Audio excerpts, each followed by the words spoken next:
Malalim na ang gabi, natutulog na ang pamilya mo, at tahimik na ang paligid. Ikaw na lang ang hindi pa natutulog, at bigla mong naisip ang ikwinento sa iyo ng kaibigan mo sa eskwela. Kumuha ka ng isang kandila, sinindihan ito at pumasok sa CR. Dumiretso ka sa salamin sa CR at pagkatapos ay pinatay mo na ang ilaw. Nakatingin ka na lang sa salamin, madilim at tahimik. Huminga ka ng malalim bago mo sinabi ang salitang Bloody Mary ng 3 beses. Bloody Mary, Bloody Mary, Bloody Mary. Naghihintay ka pero wala namang nagpakita sa salamin. Natawa ka na lang dahil hindi pala totoo yung sinabi ng kaibigan mo. Lalabas ka na sana ng CR pero naalala mong may kulang pala sa ritual. Hindi ka pala umikot pagkatapos ng ritual. Wala ka ng takot sa mga oras na ito pero sinubukan mo pa rin umikot. Pagkaharap mo sa salamin, bigla ka na lang namigas. Tumindig ang mga balahibo mo. Hindi ka makapaniwala at ang tanging nagawa mo na lang ay sumigaw. Nakita mo na si Bloody Mary sa salamin. Marami sa atin ang nakarinig na sa urban legend na Bloody Mary. Hindi na bago ang mga ritual na ginagawa ng mga tao sa harap ng salamin at ginagawa na ito ng mga Greeks ilang dekada na ang nakalipas. Isang halimbawa nito ay ang paggamit ng mga babae ng isang ritual upang itanong sa salamin kung sino ang mapapangasawa nila.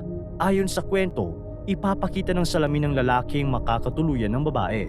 Subalit kung bungo ang makikita mo sa salamin, mamamatay ka bago ka pa ikasal.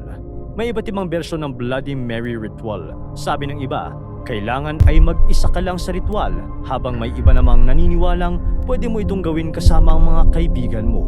May ilan namang nagsasabing kailangan mong banggitin ang pangalang Bloody Mary ng 13 beses na habang tumatagal ay mas lumalakas ang boses mo. May ilan ding naniniwala na pwedeng hindi magpakita agad ang Bloody Mary. Kahit nasa paaralan ka na o nagtatrabaho, pwedeng doon palang magpakita ang babae kapag makakita ka ng salamin. Magkakaiba man ang mga kwentong ito, isa lang ang lalabas sa salamin. Isang babaeng mataas ang buhok at tuguan ang mata at kamay. Si Bloody Mary. Ayon sa mga kwento, marami daw ang posibleng mangyari sa iyo kung magpapakita si Bloody Mary. Pwede niyang dukutin ang iyong mga mata at iwanan kang bulag. Pwede ka nitong patayin agad sa kinatatayuan mo o kunin ka at ipasok sa salamin kung saan matatrap ka habang buhay. Ayon sa iba, may posibilidad ring sagutin ni Bloody Mary ang iyong mga tanong tungkol sa iyong hinaharap. Minsan lang ito nangyayari at madalas ay hindi maganda ang kahahantungan mo pagkatapos ng ritual. Kung nagpakita man sa iyo si Bloody Mary, importanteng alam mo na hindi mo pwedeng basagin ang salamin dahil kung gagawin mo ito, libre nang makakalabas mula sa salamin si Bloody Mary at sasama na ito sa iyo kahit saan ka magpunta. Umalis ka na lang at huwag munang tumingin sa salamin ng ilang araw. Ayon sa mga kwento, si Bloody Mary raw ay isang sinaunang mangkukulam na gumagamit ng black magic upang makuha ang mga gusto niya. Nang malaman ng kanyang mga kapitbahay ang tunay niyang pagkatao, sinugod siya ng mga ito, sinunog at pinatay. May ilan namang naniniwala na si Bloody Mary ay isang napakagandang babae noon na mahilig tingnan ang kanyang sarili sa salamin. Isang araw, naaksidente ang babae at sa grabe ng mga sugat na kanyang natamo, hindi na makilala ang kanyang mukha. Dahil dito, wala nang gustong tumingin sa babae at noong nakita niya ang kanyang sarili, nagpakamatay siya. Siya umano ang Bloody Mary sa salamin. Subalit may ilan pang posibleng tunay na Bloody Mary na mas kilala ng publiko. At isa na dito, si Mary the First ng England. Si Queen Mary the First ang pinakaunang female monarch ng England. Siya ang tanging anak ni King Henry VIII sa kanyang pinakaunang asawa na si Catherine of Aragon. Nagsimula ang pagiging reyna ni Mary the First noong 1553 nang mamatay ang kanyang half-brother na si Edward VI.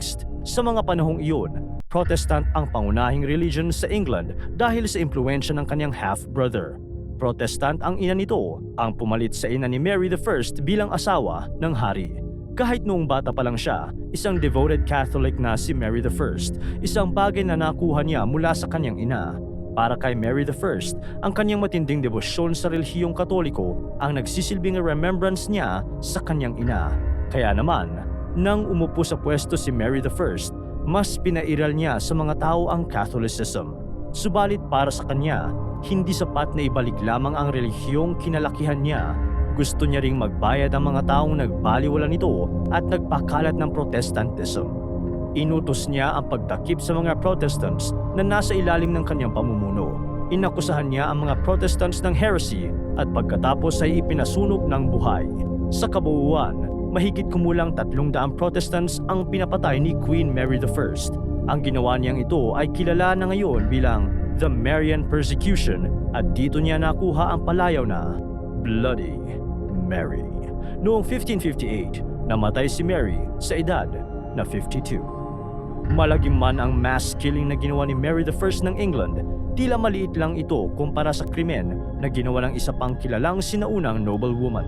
Hindi man Mary ang pangalan, malalaman niyo rin kung bakit marami ang naniniwala na siya ang tunay na Bloody Mary. Walang iba kundi si Elizabeth Bathory, o mas kilala bilang the Blood Countess. Si Elizabeth Bathory ay isang Hungarian noblewoman at ang pinaka-prolific na babaeng serial killer sa kasaysayan.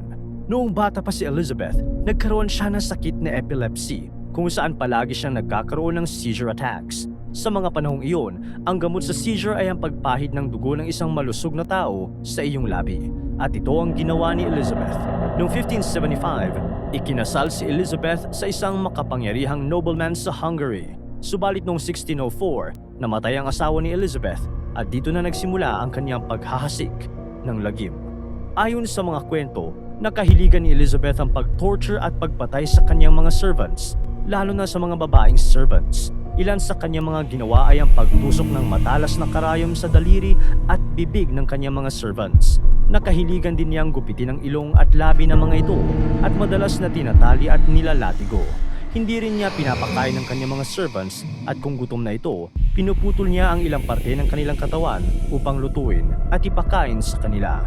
Nagustuhan rin ni Elizabeth ang pagkagat sa mga balikat at dibdib ng kanyang servants. Kung hindi naman, ay gusto niyang makitang nasusunog ang kanilang mga genitals habang nanunood siya. Isa sa mga nagpasikat kay Elizabeth Bathory ay ang kanyang gawain na uminom at maligo sa dugo ng kanyang mga biktima. Ayon sa mga kwento, naniniwala si Elizabeth na napapanatili siyang bata ng mga dugo na ito. Dahil dito, maraming naniniwala na vampira ang noblewoman. Noong 1610, nalaman ng mga otoridad ang mga krimen ni Elizabeth at agad siyang ikinulong. Namatay siya noong 1614 sa loob ng kanyang kulungan sa edad na 54. Sa kabuuan, umabot sa 600 tao ang na-torture at napatay ni Elizabeth. Dito niya nakuha ang palayaw na mas kilala ng marami, the Blood Countess. Dahil sa dami ng pinatay at tinorture ni Elizabeth Bathory at sa tindi ng kanyang bloodthirst, marami ang naniniwala na siya ang tunay na Bloody Mary. Gayunpaman, kung sino man ang tunay na nagpapakita sa salamin kapag nakumpleto mo ang ritual, iisa lang ang tiyak. Kung hindi ka handa sa malagim na mangyayari sa iyo, huwag mong gawin ang ritual na ito. May mga kwento ba kayo tungkol sa Bloody Mary? Ano-ano pang mga ritual ang katulad ng Bloody Mary? At sino sa tingin niyo ang tunay na Bloody Mary? Para tuloy-tuloy ang saya at kwentuhan, huwag kalimutan mag-subscribe sa Bubbly YouTube channel at pindutin ang notification bell.